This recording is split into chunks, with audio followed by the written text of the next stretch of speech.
How's it going, guys? It's your boy Dukalex back with another video. Today we're covering Far Cry 6. Before we get into anything, I just want to say that this video was in fact edited by myself. That's probably why it looks so bad.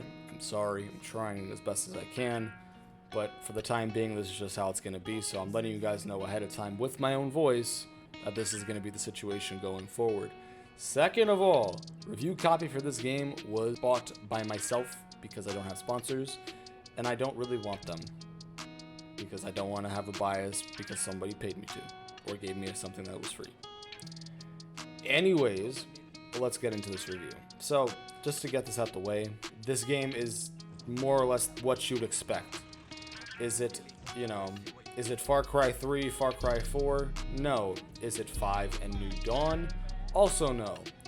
It's bits and pieces of what you liked from all of those games combined into one. Yet, I still had a bittersweet time with my experience with the game. So, because it's the shortest, I'm going to start with the story. The story consists of male and or female Dani Rojas is in the big city. He's about to escape to America with his friend. As he's about to escape, his friend gets shot in the head, which unfortunately did make me chuckle. As fucked up as that might be, it made me chuckle. Stealth our way through fucking... Similar to like the Far Cry 3 intro, stealthing around guards until we get to an all-out sprint section.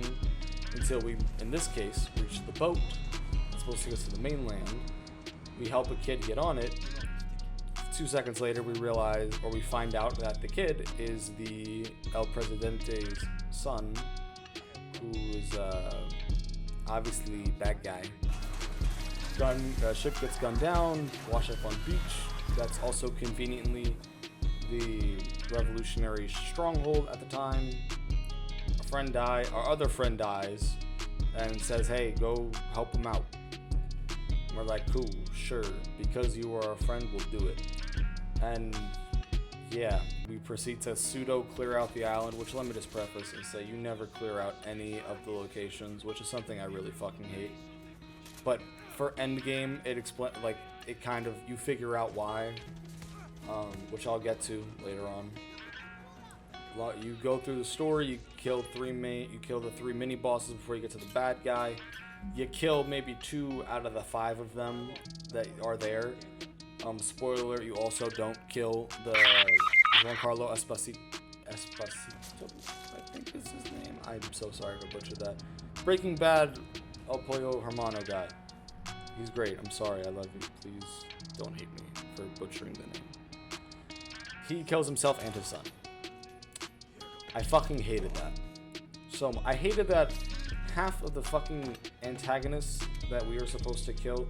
Take Far Cry 5's, there's different factions in each area, each with their own special bullshit, but take away the special bullshit, and that's all environment, and then in pretty much every situation, except I think the governor and the admiral are the only 2 that you actually get to kill. Everybody else you don't get to kill. Let's put it that way. And they're the only ones that are actually in somewhat of a firefight, which is fair. Everybody else is kind of murked off in a cutscene, which is fucking ass. You build pseudo friendships with colorful cast of characters A, B, and C. You recruit them to join your group Y to fight bad guy X. And yeah, the story's really not there, but let's be honest here, it's been going downhill for a while now. Just kind of comes with the territory, as I would like to say. My biggest issue was that with the story is that you didn't get to, there was no player choice. Like, even something as shallow as Far Cry 4's player choice, I would have at least accepted. Or just straight up, let me kill them, let me do not kill them. Something of that nature, right? You get the Admiral who you kill, then you get American guy, which granted, I think you do get a choice, but I think either way he gets killed. I didn't really look, but I think in either situation he gets killed. I chose to pop him, because I was like, you're an asshole, I don't care, boom. Then you got, and that was for the Legends of 67 group, which by far, let me just favorite is like them and the other revolutionary group, those two are my favorite groups in the whole fucking game. Unfortunately, they're the people I went to, they were the people I went to second to last, so it made my playthrough a little bit more bearable. But they were fun. El Tigre was probably my favorite, but I do not like, I love how the only group, right, of people that they don't kill in the game is coincidentally the only group with LGBTQ members. I thought that was pretty funny and very underhanded way of saying, oh, they're special. But I'm gonna get into that on like stream or something, because I could talk about that for like an hour. You got the LGBTQ group, you got the old heads, and then you got the middle class people, working families group. The LGBTQ one was the least inspired one. I know, shocker. Great. All right. Before I keep bashing them, let me just preface this. I have no problem with LGBTQ people. I have a problem with how the fuck they're represented in media, because it's so pandering.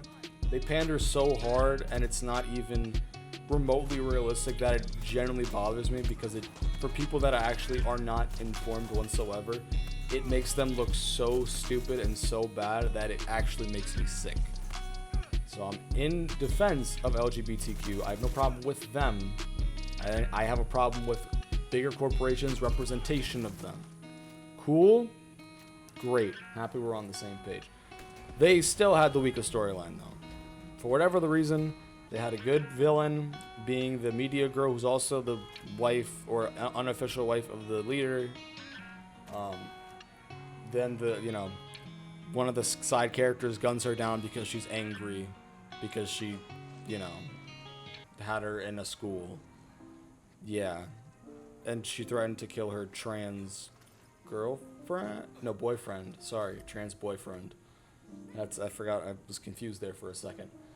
Also, there is a somewhat chronological way to go about the story. The correct way to do it is the way the game tells you, which you start from the top left and you work your way down to the bottom left. Or bottom right, sorry. You work your way down that way because at the end, when you kill all the bosses in the area, you get a little cutscene and some exposition. And the way I watched it was I went from LGBTQ group first, Legend 67 second, and the middle class Montero's third, which broke the shit out of the pacing for me. It just fucked everything up. It felt so weird. But regardless, as far as quality of the actual story, it probably would, for me, have to go Legend 67 first, Montero second, LGBTQ third, and let's see, is there anything else from the story I'm missing? Danny Ross is a literal he's actually, I think, the first character who's actually legitimately a psychopath. Like, it's hinted at multiple times through Carlos or Juan Carlos, and fucking. There was a side mission I did where he did therapy, and his therapist literally said, if you stop killing, you're gonna get the most crazy PTSD, so never stop. And Danny's like, okay, cool. Like, our character's actually legitimately insane, which is cool. I respect that. At least they actually decided to make that apparent for once. But besides that, you didn't, the fact that you didn't get to kill the big bad at the end was ass. I didn't like when they did it in 3. I didn't like when they did it in 5. And I sure as shit didn't like it when they did it in this game. The only reason why I give 5 a pass is because I did buy New Dawn. And you do get to get revenge. So, I kind of consider, look, if they do a New Dawn with 6, I'll fucking play it. I doubt it. But, it's there. Oh, also, before I forget, Voss is alive. So that means one of two things. Either we didn't fucking kill the bastard in 3, or this is set before 3, and the timeline of this game makes no fucking sense, or this franchise makes no fucking sense. So have fun with that, people who care about that, because I have no idea where the hell you're gonna go with that. Another thing that's very quick to get out is the world. The world actually looks fucking great. The amigos are kind of cool. Yeah, the world looks great, and cars still suck to drive because it's Far Cry. They never feel good to drive, and I'm not gonna act like it ever will be fun to drive a car in Far Cry. Wingsuiting's fun as per usual. Parachuting some is less fun because you can't like eject last minute and get a little boost in the air, so you can't really like do it infinitely. It's actually it's in some ways more realistic. Now let's just let's just get into the combat, I guess. Guns still feel great as usual, but you know that was never really an issue. The enemy AI is fucking stupid. They're so borderline retarded. It is not even funny. Like they're terror. They're actually, I think, arguably one of the worst AIs they've had in a Far Cry game. Like they're really, really just not fucking there. The weapon customization was a very cool thing, and I liked it, and I like how they kind of brought stuff over from 5. I definitely did enjoy it. I didn't think it was bad at all, and I hope that that actually remains something that they keep in the series, because I think giving the player that level of weapon customization is definitely something that is good for the franchise to have. Then, unfortunately, the only thing that wasn't fun was the Supremos.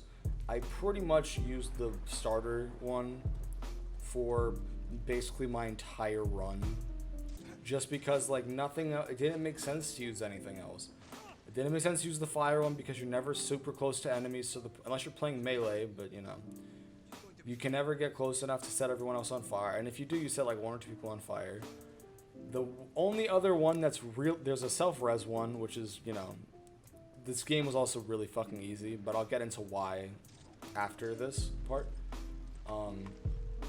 There's one that makes you go into a melee rage. Again, really only useful if you're doing that kind. Like, there's not. By the way, there's not even like a baseball bat or shovels this time.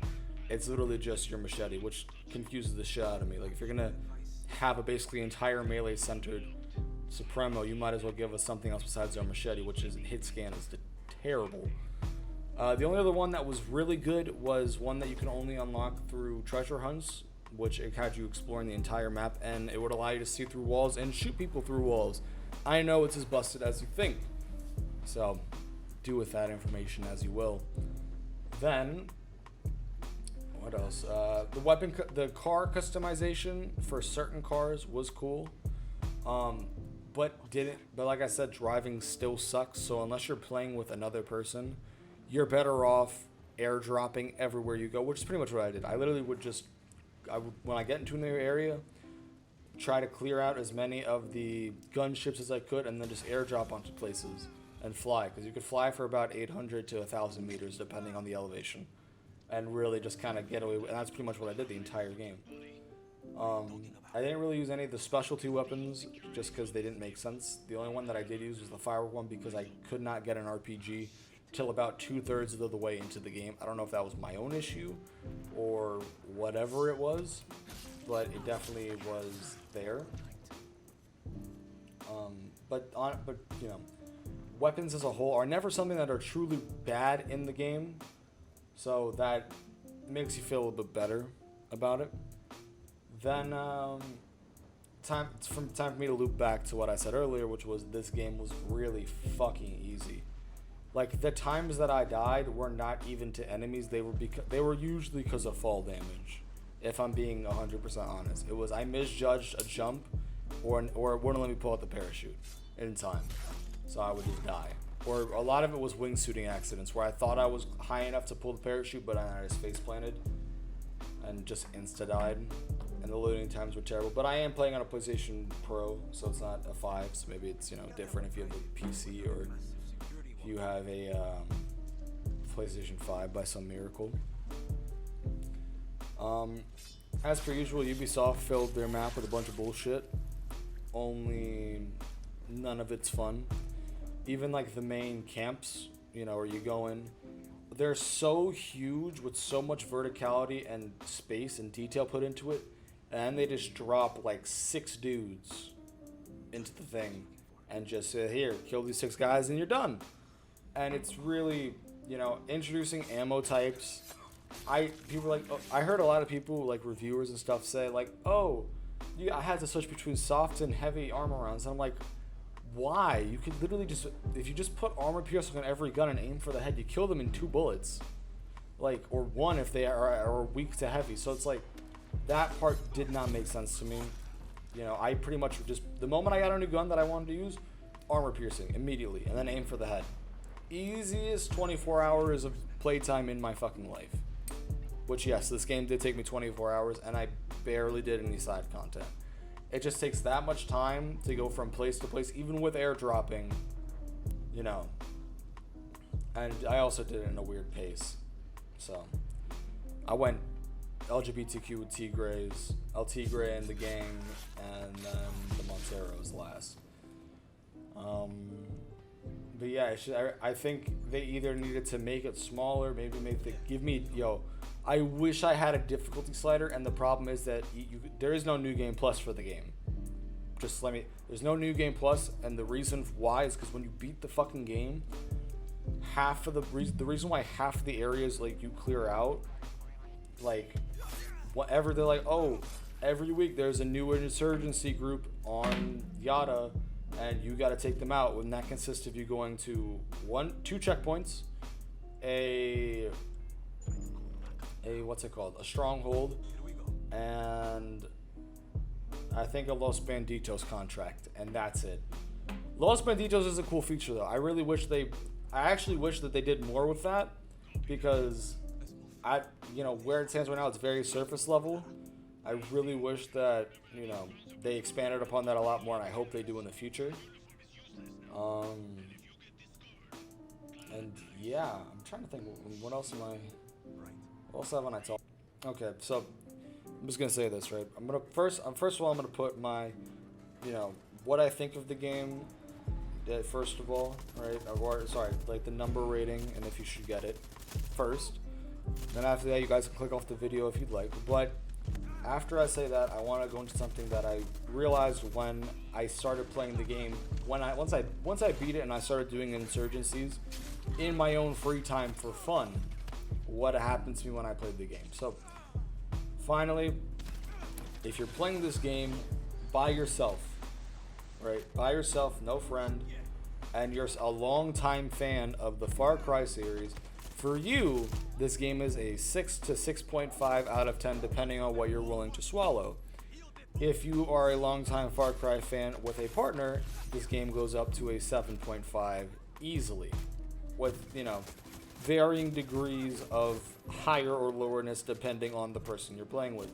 If you are someone who's never played a Far Cry game, this game is probably around a 7 for you, especially if you played other games before.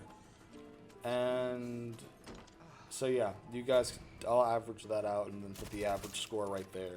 I'm just not going to do it in my head right now.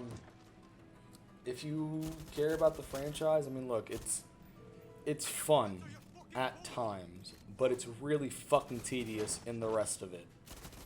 Do with that information as you will, and if this is where you're clicking off, goodbye, and I hope I see you in the next one. For those who are staying, let's say thank you first of all for caring what I'm saying. I appreciate it very much, and I love you. But while I was recording this game, like I said in the beginning, I recorded a lot of this stuff in my own time, away from home because of work and social responsibilities and other stuff of that nature. I ended up playing a lot of it, not being able to record it, and playing, with the mentality of, all right, you got to beat it, Dennis. You got to hurry up. You got to get it done, because then you got to do the video, and then you got to edit it and do the voiceover and just blah, blah, blah, blah, blah, blah, right? And so when I beat the game, I was like, all right, cool, I'm done. I can chill. I start writing the script. By the way, for the whole video, I did not go on the script. I'll show the script on screen, and I pretty much said, I hit like some bullet points, but that's pretty much it. I didn't go with what I said, because what I said when I wrote that around 2 to 3 days after I had finished playing the game. I let my thoughts come to me, and what I predominantly wrote in that was something that was very, very negative, like more negative than I usually am, and I didn't act on it for a while. I waited to do the video because I wanted to put Deathloop out first, and I was recording other content, and there was a lot of other shit that was going on that prevented me from coming along with this. And in this meantime, I would find myself at night bored out of my mind, nothing to do at 12 o'clock. So I'd be like, you know what, let me boot up Far Cry. I got nothing else to play till Riders Republic comes out. Let me just, play it. you know, and I would run around. I threw on whatever gear I want. I threw on parkour gear that allowed me to sprint super quick, and just started to like go for the 100% because I didn't clear out all the bases. I didn't clear out all the checkpoints. You know, I didn't do all the side missions. So I was like, you know what? In my free time, I'll do it. And what I came to realize with that was when I didn't put any pressure on the game to exceed any expectations of mine, because I had not necessarily, well, I had somewhat lowered them in a lot of way, but when I stopped kind of caring, I found myself enjoying the game more.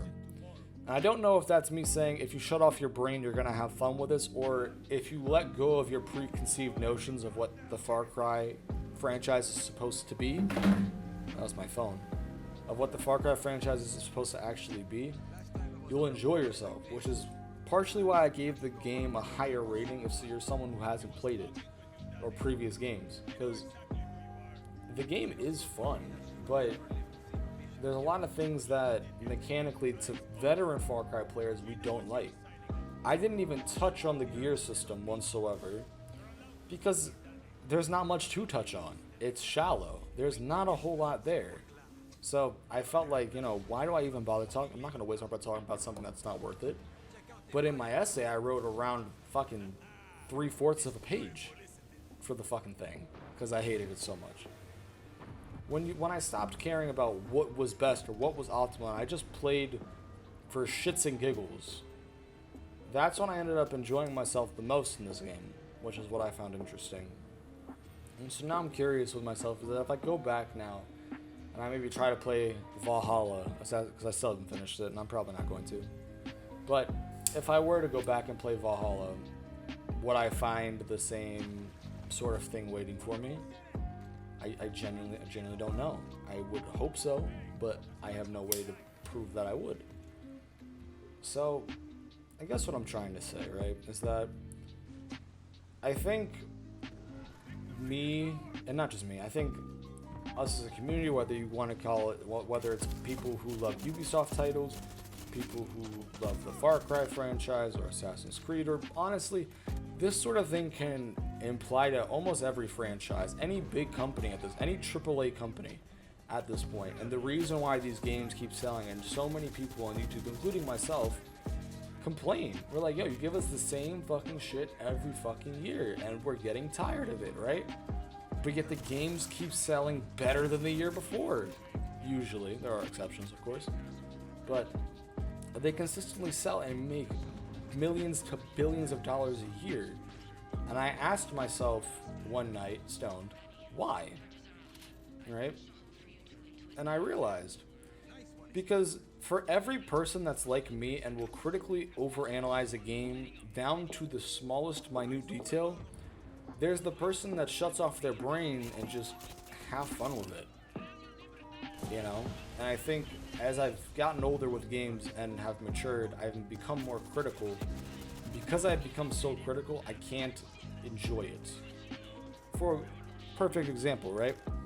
Every fucking year since my 8th grade, since I was in 8th grade, I have bought, since 9th grade, I have bought NBA 2K. It has been the same fucking game since 2018. The same fucking game, right? Yet I still, me and majority of my friends buy it every fucking year. Why? One half of my friends are hood rats and we all love basketball, and that's one reason. But the other reason is that for me, while I look at 2K and I see a game that's filled with microtransactions, a game that literally hinders progression to get you to pay money, a game that you have to sink an enormous amount of fucking time into to be even somewhat enjoyable. Everyone makes the same build and you're going up against basically the same thing. And I realized, while I view it that way, one of my good friends, Tyler, he pays the game every fucking year, and he'll only play that and fucking COD. Those are the only two fucking, and he's not broke, mind you. He's not fucking broke, but that's all he fucking plays. And I asked why to myself. I didn't ask him because he doesn't fucking respond to my texts. Fuck you, Tyler. I asked myself why, and it's because at the end of the day, he enjoys that. Because he will shut off his brain to just play because that's what's fun to him. He doesn't view games the same way I do, or my brother doesn't view the games the same way I do, or my friends, or even my girlfriend for that matter. Everybody views games differently, but for whatever reason, it seems like the majority of gaming, or the gaming community, is very split down the middle, where you have the people who are very critical of games and want what's best, and there's the other half that just want to have fucking fun. You know, there are certain examples where you get both, but at the end of the day, one side usually takes preference over the other.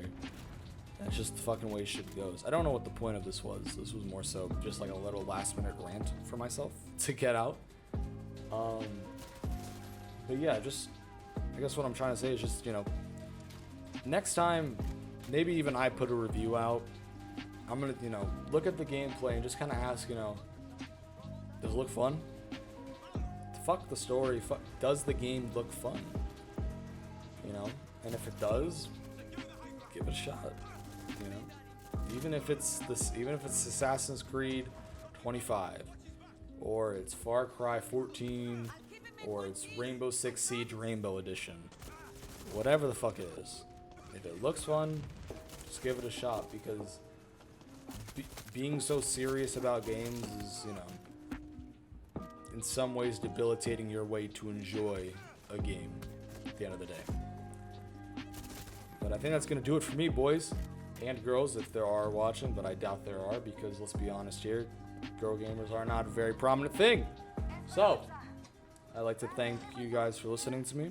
I hope you guys have a wonderful rest of your days, nights, whatever fucking time of day it is. Maybe it's a holiday. If you're seeing this on a holiday, I hope happy holidays to you, whatever holiday it might be. Except Halloween. Fuck Halloween. It's the worst holiday next to Valentine's Day. And yeah, I'll see you guys on the next one. Peace.